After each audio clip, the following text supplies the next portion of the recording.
بسم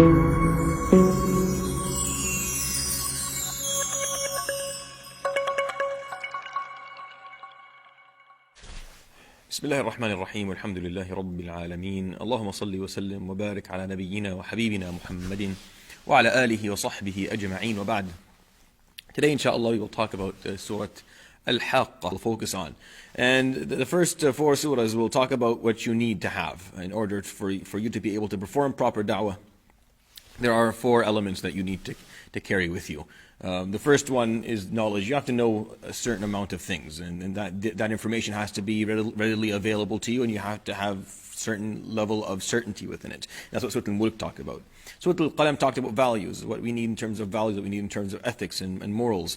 You have to have a certain ethical code in order for us to function as Muslims properly. And if we're going to perform da'wah, you have to have the right ethics or values, or else no one's going to be listening.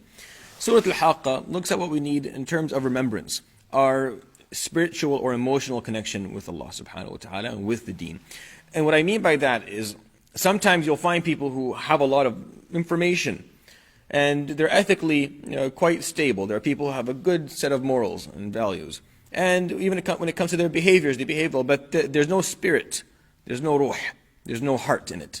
There's no emotion, there's no feelings.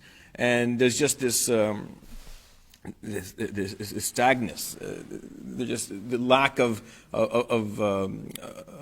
true feeling towards what it is that they are talking about, and they're just very cold towards it.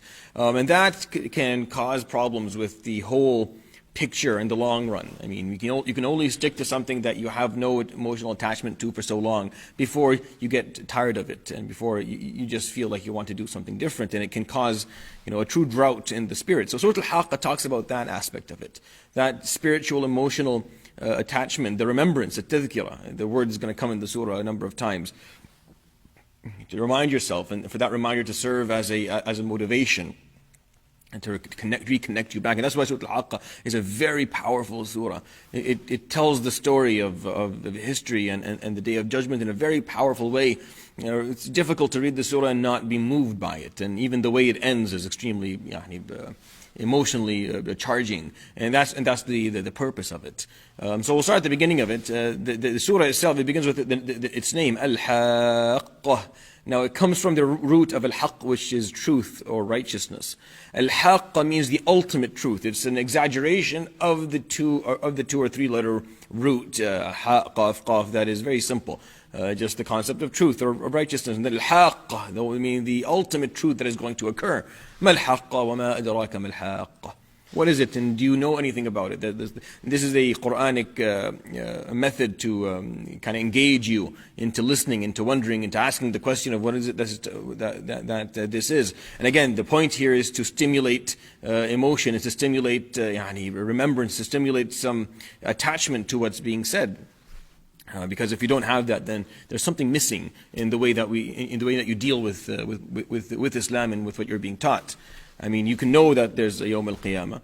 You can, have the values that result from knowing that there's Yawm al-Qiyamah. And you can practice that, the rituals and the actions that indicate that you understand there's Yawm al-Qiyamah. But then there's that spiritual attachment, that feeling, that emotional charge that comes from knowing that.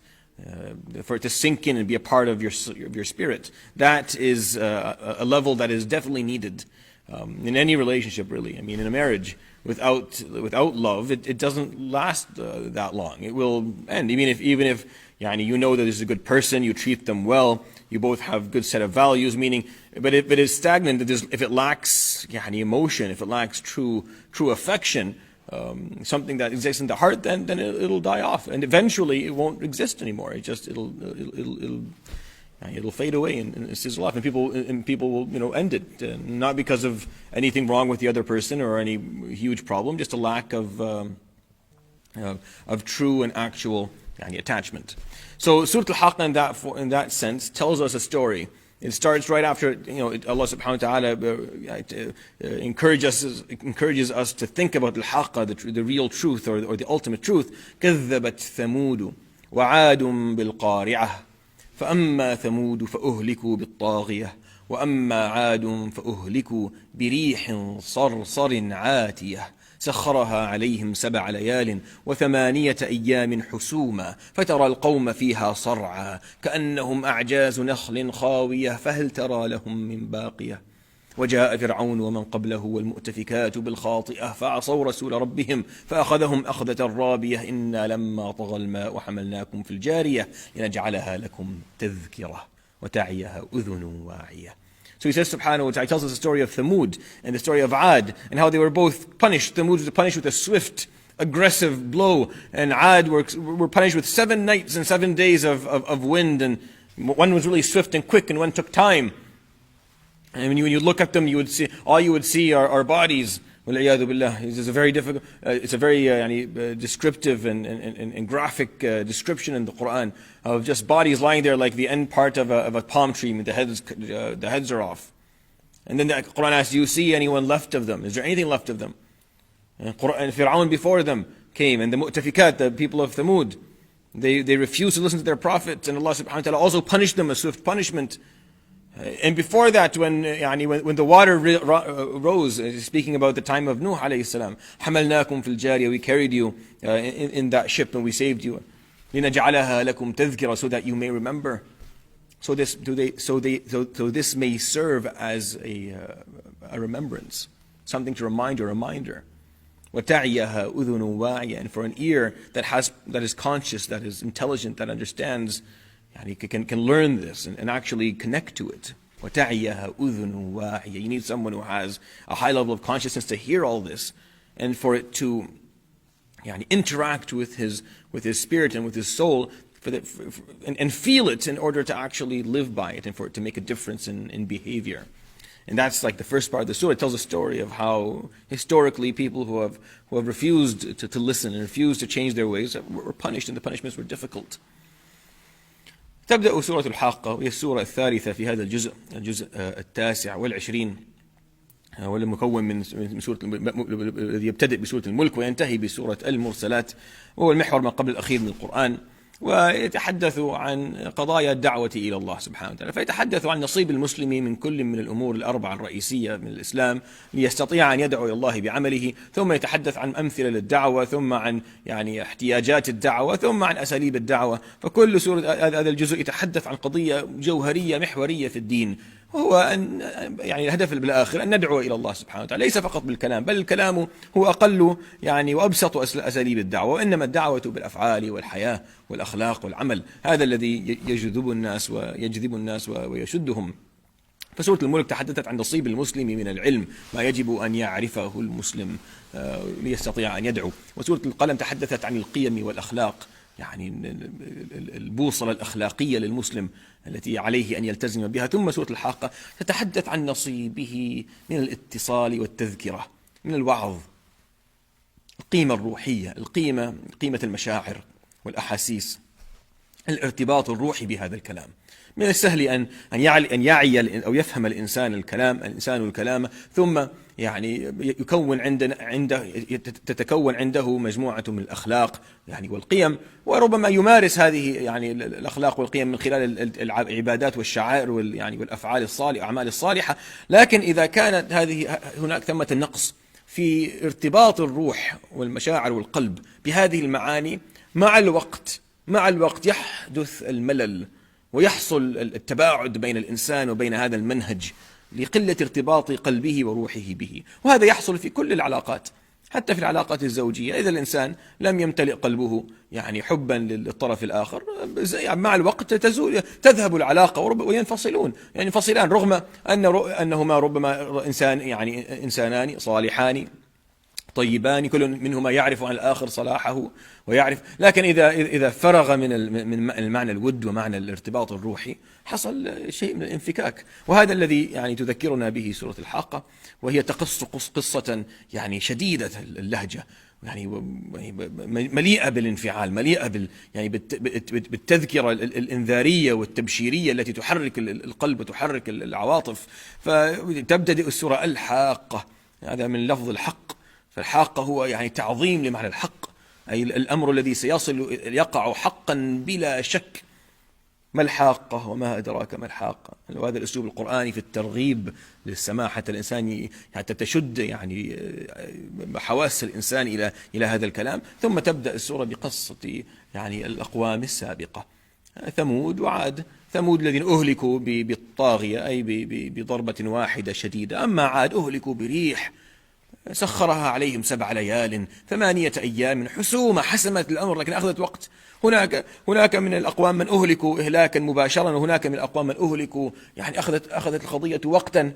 بغض النظر كلا القومين أهلكا، حتى لما ترى يعني القوم كأنهم أعجاز نخل خاوية، يعني نخلة بدون الرأس، هكذا ملقون في الأرض والعياذ بالله. فهل ترى لهم من باقي؟ هل بقي منهم شيء؟ لا. وجاء فرعون ومن قبله والمؤتفكات فعصوا رسول ربهم فأخذهم أخذة الرابية. إن لما طغى الماء حملناكم في الجارية لنجعلها لكم تذكرة. وكل الأقوام قبلهم فرعون يعني، ومن قبل فرعون لوط مع سدوم يعني، وقوم نوح، كل هؤلاء الذين أهلكوا وأنقذ المؤمنون لتكون لنا تذكرة، ليذكرنا الله سبحانه وتعالى بذلك. وتعيها أذن واعية، ويسمع هذا الكلام من يستطيع أن يعيه، من يقع في قلبه فيفهمه ويتعظ ويتذكر يعني، ويكون هذا يعني صادا له عن الحرام دافعا له في الحلال والطاعات. الإنسان يحتاج إلى الدوافع. هذه الدوافع لا تأتي فقط من العلم وفقط من الأخلاق، إنما تأتي من التذكرة.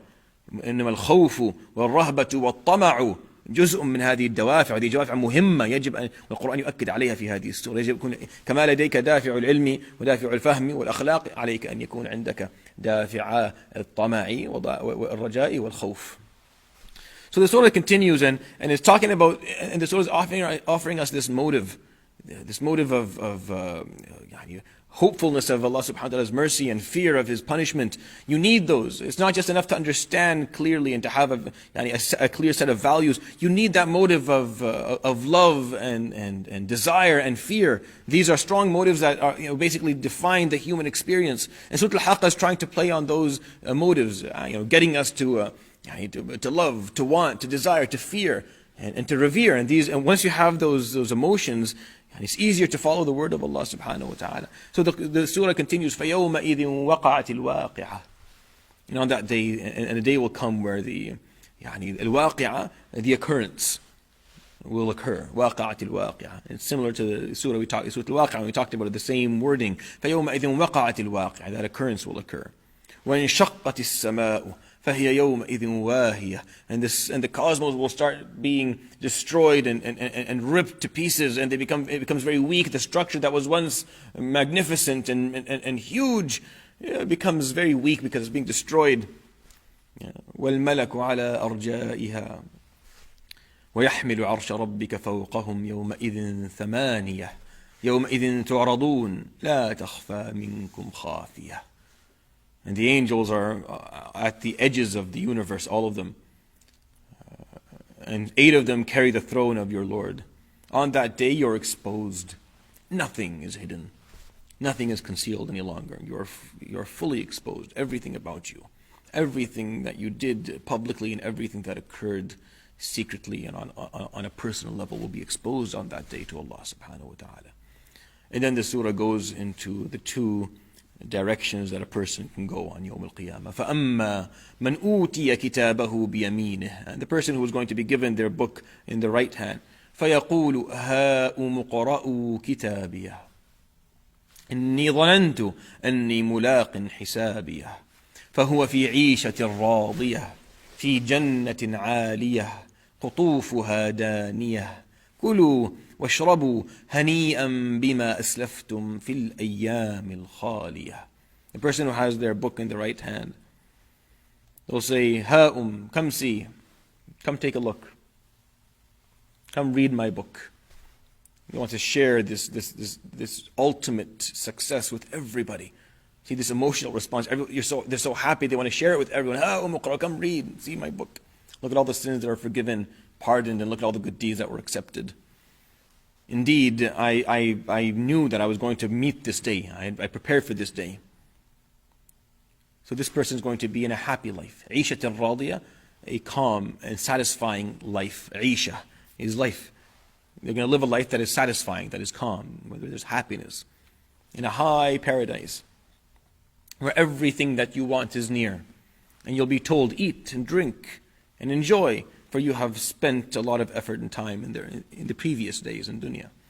وَأَمَّا مَنْ أُوتِيَ كِتَابَهُ بِشِمَالِهِ فَيَقُولُ يَا لَيْتَنِي لَمْ أُوتَ كِتَابِيَهْ وَلَمْ أَدْرِ مَا حِسَابِيَهْ يَا لَيْتَهَا كَانَتِ الْقَاضِيَةَ مَا أَغْنَى عَنِّي مَالِيَهْ هَلَكَ عَنِّي سُلْطَانِيَهْ. And the person who's given the book in the left hand will say, I wish I was never given a book. Meaning, I wish I was never accountable. I was never a human being. I wish I never lived a life that I wish like I was like any other mammal running around with no responsibility, with no consciousness, so that I would never be held accountable for anything. Because I didn't take time to understand and know that I was going to be held accountable. I wish the time I died was the end of it. يا ليتها كانت القاضية. What has my wealth and status benefited me today? Everything that I owned, all the connections, all the power that I had in dunya is completely gone. هَلَكَ عَنِّي سُلْطَانِيَةً. The ayat continue and they describe what this person hears. خُذُوهُ فَغُلُّوهُ ثُمَّ الْجَحِيمَ صَلُّوهُ ثُمَّ فِي سِلْسِلَةٍ ذَرْعُهَا 70 ذِرَاعًا فَاسْلُكُوهُ إنه كان لا يؤمن بالله العظيم ولا يحض على طعام المسكين فليس له اليوم هاهنا حميم ولا طعام إلا من غسلين لا يأكله إلا الخاطئون. And on that day he hears, he's called upon, and take him and put him in cuffs and then walk him towards Jahannam and put him and wrap him or cuff him in a chain that is 70 arms or 70 meters long. It's a very graphic description of what's going to happen to someone who refused to listen to Allah subhanahu wa ta'ala's warnings and Allah subhanahu wa ta'ala's way in life. And he said, you indeed, the reason you're here is that you did not believe in Allah the Magnificent. And you did not encourage feeding the needy. This is what's in the surah. This is what Allah subhanahu wa ta'ala talks about, the two reasons that this person is going to be punished. They did not believe in Allah subhanahu wa ta'ala al-azim, and they refused to encourage feeding the needy, those who are poor and had nothing. And you would think that the first part is enough. He didn't believe, so he's going to be punished. But Allah subhanahu wa ta'ala talks about the second part. It's not that he didn't feed the needy. Maybe he did that, but he didn't encourage it. I mean, this wasn't the lifestyle. It's a very scary ayah, because I wonder how many of us actually even think about this. Nowhere in the Quran, by the way, does Allah subhanahu wa ta'ala talk about the punishment of those who are going to be punished, and only talk about a problem of their belief system. It doesn't exist in the Quran. You can look for it. It's always going to talk about something about their behavior, something that they did regarding the benefits in the lives of other people around them. This is all through the Mus'haf. And this was Surat Al-Haaqqa is one of the early surahs as well. And you find this, just like yesterday in Surat Al-Qalam, أَفَنَجْعَلُ الْمُسْلِمِينَ كَالْمُجْرِمِينَ. Allah subhanahu wa ta'ala tries to explain to us that being Muslim is not just a set of beliefs, a creed in who Allah subhanahu wa ta'ala is. It also is a set of actions, it's a set of values, it's a way of living regarding your fellow human being and the earth and everything living on it. And if that's not clear, then really Islam becomes almost harmful to those who follow it, because it can lead to a high level of certainty and arrogance in reward, even though you're not doing what you need to do. If you take out لا يحض على طعام المسكين, take it out of the equation, then it's a problem. But the Quran doesn't do that, and that's why it's important for us to read the book of Allah subhanahu wa ta'ala and learn what it's trying to teach us. فتكمل السورة الكلام ويبدأ الحديث عن يوم القيامة. وقعت الواقعة وانشقت السماء هي يومئذ واهية والملك على أرجائها ويحمل عرش ربك 8 يومئذ تعرضون لا تخفى منكم خافية. هذا العرض الذي نعرضه يوم القيامة، وهذا يذهب الستر ويذهب الإخفاء، ما يخفي الإنسان شيء. والسماء تدمر وتشق وتصبح واهية ضعيفة ويحمل فوق رؤوسهم 4 ملائكة عرش الله سبحانه وتعالى وباقي الملائكة على أرجاء المعمورة. منظر مهيب ومخيف يحرك في الإنسان هذه العاطفة، هذا الشعور الذي يدفعه إلى التذكر ويكون لديه دافع الحب والطمع والرجاء والخوف الذي بدونه يعني يموت، يذهب الخشوع وتموت القلوب وتقسو كالحجارة، ويصبح الذكر يعني يصبح الدين كله يعني أمر ميكانيكي، وهذا ما يستمر والله. يعني الدين يحتاج إلى روح، يحتاج إلى عاطفة، يحتاج إلى قلب حتى يستفيد الإنسان منه. ثم تتحدثنا السورة عن يعني مسلكي الفريقين، الذي يؤتى كتابه بيمينه فيقول هاؤم اقرأوا كتابي، تعالوا اقرأوا، فيريد الناس كلهم يعني يريد أن يقرأ الناس جميعا ما في كتابه، ويقول أنا ظننت أني ملاق حسابي. فهذا الإنسان في عيشة راضية، عيشته جميل. شوف العيشة، يعيش عيشة راضية، وراضي عن عيشته، سعيد في جنة عالية قطوفها ما يريد قريب منه، كلوا واشربوا ينادى عليه. أمر جميل يعني يطمح إليه الإنسان، يحبه. يعني ترى كتابك في اليمين وترى فيه يعني خيرا تحب أن تشاركه مع الناس وتعيش في عيشة راضية، وأي خير وأعظم من ذلك. ثم الذي يؤتى كتابه بشماله يقول يا ليتني لم أوت كتابي، أنا لم أدري ما حسابي، ما اهتميت في القضية لما كنت عايش. يا ليتها كانت القاضية، يا ليت الموت أنهى الموضوع، يا ليتني ما عشت، ما كنت بني آدم وكنت زي البهايم، خلاص لما أموت ينتهي الأمر. ما أغنى عني مالي، هلك عني سلطاني، لا المال نفعني والسلطان الذي كان عندي ذهب. فينادى عليه أن خذوه فغلوه ثم الجحيم صلوه ثم في سلسلة ذرعها 70 ذراعا فاسلكوه. والله يعني تصوير مهيب ومخيف لإنسان يؤخذ ويغل ويرمى في جهنم وهو في سلسلة 70 ذراع يؤخذ في النار والعياذ بالله. ثم يقال له السبب إنه كان لا يؤمن بالله العظيم ولا يحض على طعام المسكين. أما الإيمان بالله العظيم فعرفناه، أما الحض على طعام المسكين فمن الذي يظن أن هذا يسبب دخول الإنسان النار؟ ربنا سبحانه وتعالى ما في يعني ليس في القرآن إفراد الكفر الاعتقادي بالعقوبة، إلا أن يكون ثمة سلوك معه. كذلك دخول الجنة لا يأتي فقط بالإيمان، وإنما يأتي بالعمل الصالح معه، وهذا الاقتران جوهري في القرآن. والفصل بين هذين الأمرين ليس من كلام الله سبحانه وتعالى، وإنما هو من صنع البشر.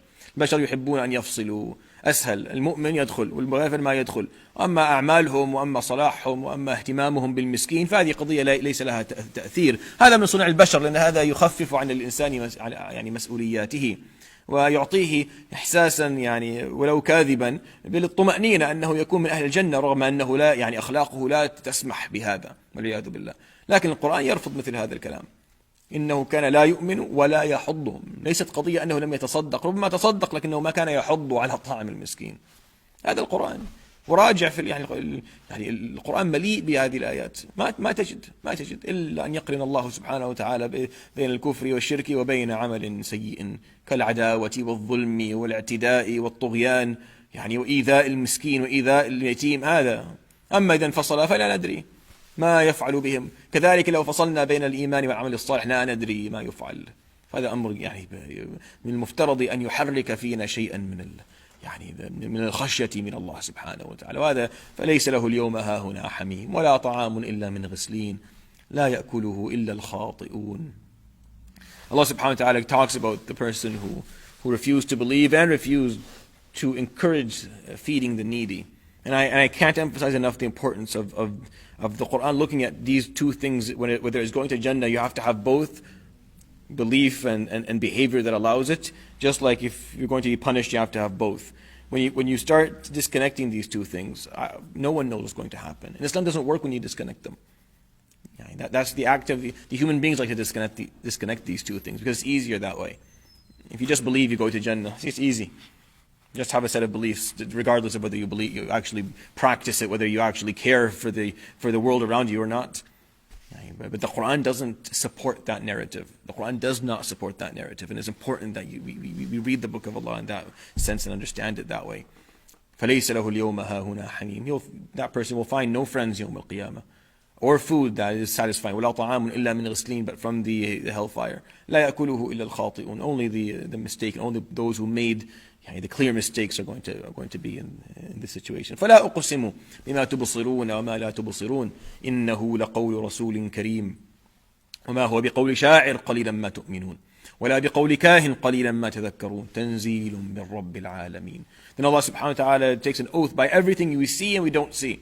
By everything. That what you're reading is the word of a unique and noble prophet. Meaning this is the wording of the Prophet ﷺ, and this is what Jibreel, Allah's messenger taught the Prophet ﷺ, saying that this is all coming from God. وَمَا هُوَ بِقَوْلِ شَاعِرٍ. This is not made up by some poets, but you don't want to believe. And it's not made up by some sorcerer, but you just don't want to be reminded. قَلِيلًا مَا تَتَذَكَّرُونَ. Again, the concept of remembrance comes again in the surah. تنزيل من رب العالمين. However, what this is descended from the Lord of everything. ولو تقول علينا بعض الأقاويل لأخذنا منه باليمين ثم لقطعنا منه الوتين فما منكم من أحد عنه حاجزين. These verses here are very, very heavy. Listen to what they're saying. They're saying, had he, meaning the Prophet ﷺ, made up anything from his head, said anything about the Quran, or added something to the Quran, or changed something in the Quran, based on his own intuition or his own thoughts, we would have punished him bil yamin, meaning with our power, with our ability. We would have taken his life immediately and cut his jugular, al-wateen. Sallallahu alayhi wa sallam. This is the status of the Prophet alayhi wasallam is known and understood in the Quran. But Allah subhanahu wa ta'ala is saying, if he were to make up one word, if he were to say something that Allah subhanahu wa ta'ala did not specifically ask him to say, then this punishment that would have come to him would have been very swift, and his life would have ended immediately. فَمَا مِنْكُم مِّنْ أَحَدٍ عَنْهُ حَاجِزٍ. No one could stop Allah subhanahu wa ta'ala from taking him if he had done that. Sallallahu alayhi wa sallam. He never did, obviously. Never did. But this is what the Quran is saying. This serves as motivation of fear, of reverence, of respect. That is important. That comes along with understanding, and it comes hand in hand with comprehension and cognition. But having that feeling that this is serious, this is real. That's why when the surah goes on, it says, وَإِنَّهُ لَتَذْكِرَةٌ لِلْمُتَّقِينَ. And this indeed will serve as a reminder for those who have some piety. وَإِنَّا لَنَعْلَمُ أَنَّ مِنْكُمْ مُكَذِّبِينَ. Let's know that some of you will refuse all this. وَإِنَّهُ لَحَسْرَةٌ عَلَى الْكَافِرِينَ. And they will regret this يوم القيامة. وَإِنَّهُ لَحَقُّ الْيَقِينَ. And indeed, this is the الحق. حق اليقين is one of the highest levels of certainty. Haqq is truth. Al-yaqeen is certainty. There's regular yaqeen, there's ayn al-yaqeen, there's ilm al-yaqeen, there's haqq al-yaqeen, which is the highest level of certainty, meaning the certainty becomes the only truth that you're aware of. Meaning you will fully experience this and know it's the only truth that exists once you see it and you're a part of it, yawm al-qiyamah, once you experience it spiritually and physically. فَسَبِّحْ بِاسْمِ رَبِّكَ الْعَظِيمِ. So exalt your Lord the Great. Exalt your Lord the Magnificent. And see, that's the idea of the surah. It builds this emotion to tell you at the end, Sabbih, Subhana Rabbi al-Azim. It motivates you for that to come from your heart.